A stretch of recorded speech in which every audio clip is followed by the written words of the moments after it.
Letter 5. Healdsburg, March 31st, 1961. Ellie, my dear. I'm delighted by your letter. How I envy you, your boldness. I was afraid that someone would notice you there and, especially when you grabbed him with your teeth, everything got wet there. I received a letter from Nick that he is going to Philadelphia with his parents. He will not find me as he would like. I will not be able to bear it much longer. But please, not a word to him about this. Wonderful. He is what his mother gave birth to. I kissed him in the most piquant place. And the rest is thick and long and taken from different sides, from the side, from the front and... In general, it is very embarrassing, but I cannot take my eyes off the photo. Nick's is bent upwards and Dick's, judging by the photo, is straighter. I'm writing more about our love affair with Katie. When we lay down on the sofa with her, I asked, "Katie, why do you need this thing? Do you really use it?" She looked at me strangely and simply said, "Sometimes." That's wonderful.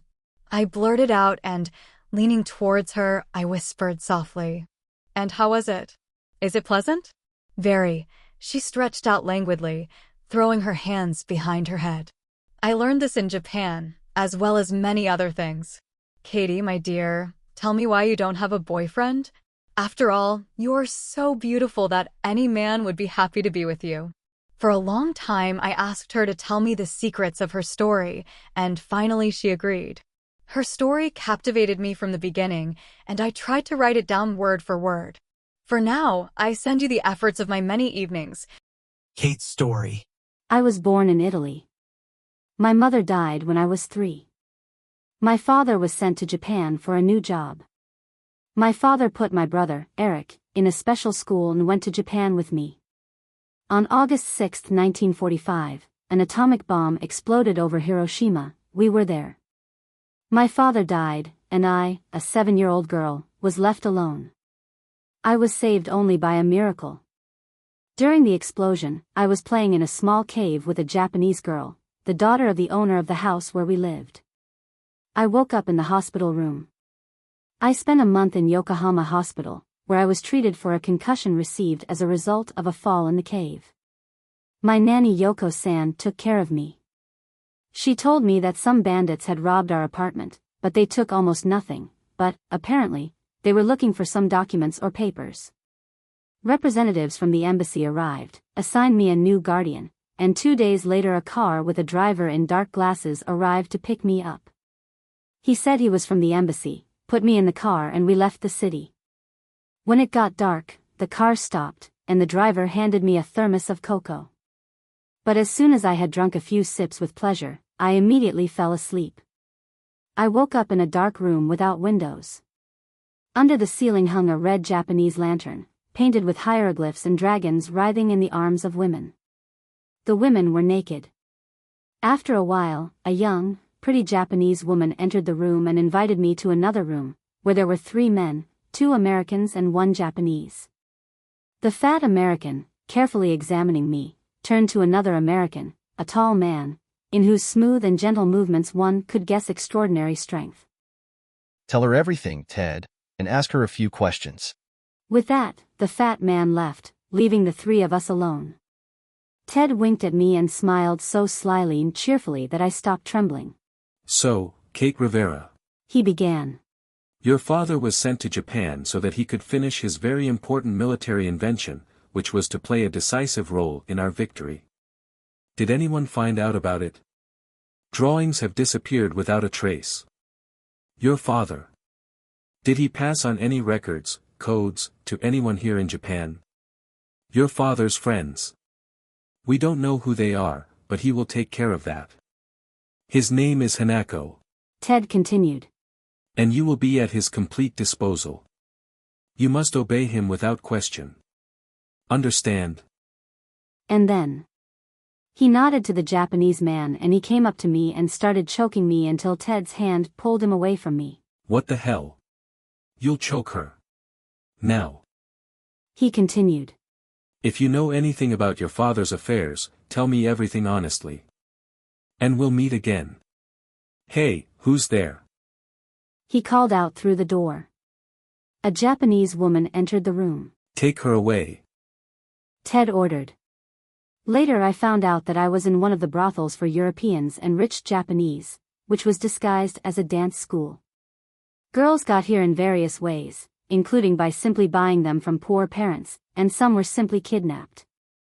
The owner of this institution, a wealthy and respected Japanese man, used to have about a dozen tea houses. But they had to be closed, because protests by women and progressive circles of the population began in the country, and the government was forced to officially close the entertainment houses. But they continued to exist under innocent names: college, school, and even the monastery. In the house where I was, girls were taught dances, music, languages. On the other hand, there were special subjects: the history of eroticism, erotic literature, erotic dances. There were 13 girls in this so-called school, besides me, who made up 2 groups of 6 and 7 people. The classes lasted 2 days, and the girls spent 2 days with the guests for their specific purpose. The guests usually arrived in the evening. During the night, some of them left, while the Americans stayed until morning. Our fees were high, and the guests were only wealthy. At first, no one bothered me, and I spent whole days studying or relaxing on the sofa in my room, leafing through magazines. One day, Hanako invited me to another part of the house and led me into one of the rooms furnished with soft furniture. Young girls were sitting on the sofa and on low poufs, and in the middle was an English lady with glasses. There was an English lesson. From that moment on, I began to take a course of study. In addition to English, I had to attend a dance class, as well as lessons on eroticism and female behavior in society. I was punished for disobedience and inattention, and quite severely. Ted would occasionally come by, bringing me candy and illustrated magazines. I began to feel a liking for him, even something close to trust, and gradually we became friends. I couldn't tell him anything about my father's drawings, but he warned me, if anyone was interested in me, especially my past, I should immediately inform Hanako. Time passed, my life was monotonous and boring. Classes, walks in the garden, occasional short excursions around the city. No regime violation. Just like in the military. 5 years had passed. I was already 12. I had achieved considerable success in my studies.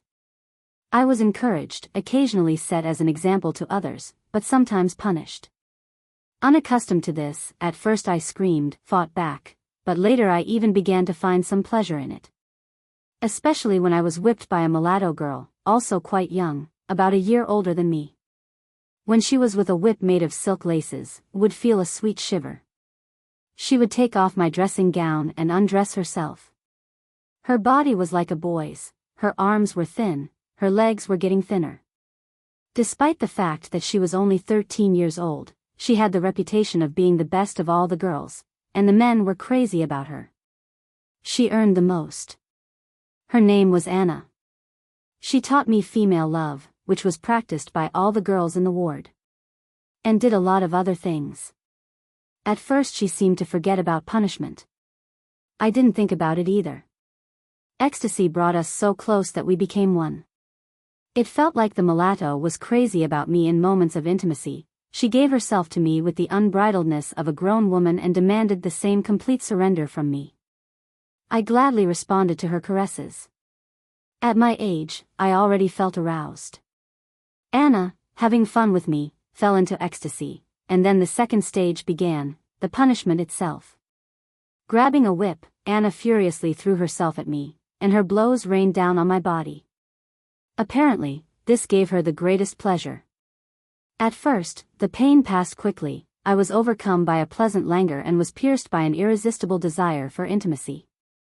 I wanted to look at her flushed face and her very beautiful eyes more and more. Unfortunately, much later I learned that Anna was a spy agent for Hanako, that she had undergone special training, learned English and was improving her French and Italian, which she already knew perfectly. I also learned that she was Hanako's mistress and that she did not allow herself anything with the guests that they particularly desired, but satisfied them in some other way. All my failures began because of Anna. Once, sitting in my room, on the bed, I was going through my things. Suddenly, I felt with my hand a piece of paper sewn into my old dress. Feeling that some secret was hidden here, I cut open the seam and took it out. At that moment, the door opened, and Anna entered the room.